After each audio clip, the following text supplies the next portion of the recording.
والإسلام ديني ومحمدا رسول الله ويقين.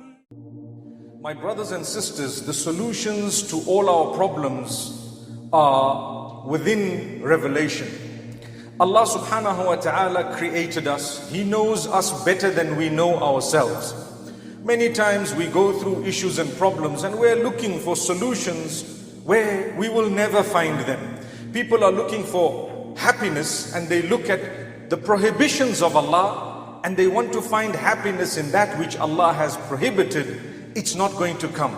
It's very short-lived, a fake sense of perhaps ecstasy that a person might feel, and thereafter there is regret for a long time. No matter what it is, be it someone who wants quick money in the wrong way, they pinch or they are corrupt or they have bribed or they have stolen, they will live with that fear for a long time. There will be no blessings in that money. There will never ever be a moment where the person is actually very happy without any worry or concern. But when you hand your affairs to Allah, even if you are struggling, even if you are going through challenges, your health, your wealth, your family, you will be such a happy person. You will be smiling within you, let alone just on your face. May Allah subhanahu wa ta'ala grant us that happiness. If we look at the Quran, it has in it a lot of messages that are very powerful. They are reminders. When Allah blesses you, He knows what you deserve and He knows what perhaps is better for you right now. Sometimes you and I don't deserve luxury in this world because it may result in us turning away from Allah. So Allah says, I'm not going to give it to you. And you are so upset and angry and praying and asking and saying, oh Allah, I want this, I want this, I want this.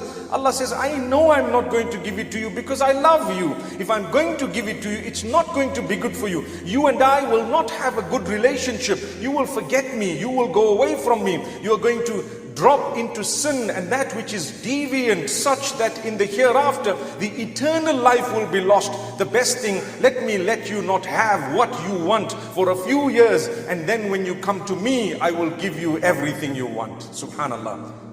But man, especially those who don't believe, كَلَّا بَلْ تُحِبُّونَ الْعَاجِلَةَ وَتَذَرُونَ الْآخِرَةَ. Allah says, nay, you love that which is right in front of you and you forget that which is to come, which is eternal. You love this worldly life such that in it you want what you want, but you are forgetting that the eternal life, you love this temporary life and you are forgetting that the eternal life that is to come is the reality. It is what you need to work for. What is your wealth going to do for you? Do you know that wealth, when it is given to you, is a very big test from Allah? Children, when they are given to you, they are a very big test from Allah. Listen to what Allah subhanahu wa ta'ala says in Surah Al-Anfal.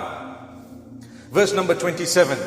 يَا أَيُّهَا الَّذِينَ آمَنُوا لَا تَخُونُوا اللَّهَ وَالرَّسُولَ وَتَخُونُوا أَمَانَاتِكُمْ وَأَنْتُمْ تَعْلَمُونَ.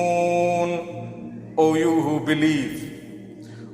believe, do not attempt to deceive Allah or to deceive His messenger. You won't be able to. You are deceiving yourself. What do you think you're doing? O you who believe, be loyal, be faithful unto Allah and His messenger.